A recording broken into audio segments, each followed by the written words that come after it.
Hey guys, and welcome to AI Basics.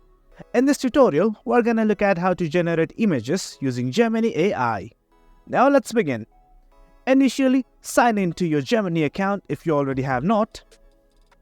Well, I have already signed in, and this is something I generated using Gemini. So you can do the same like this. You just need to enter a prompt here. Simply type generate image. Now it can be anything. Generate image of a dog. Now simply click on enter or submit the prompt. Now as you can see, we have generated an image of a dog using Gemini AI.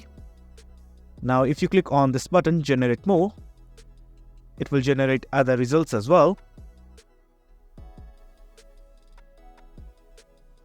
Now let us try something else.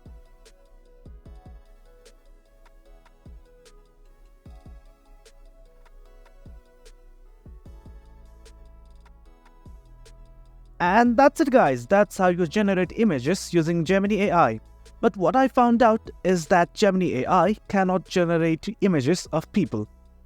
Well guys, that's it for the video. Hope you guys found this video informative.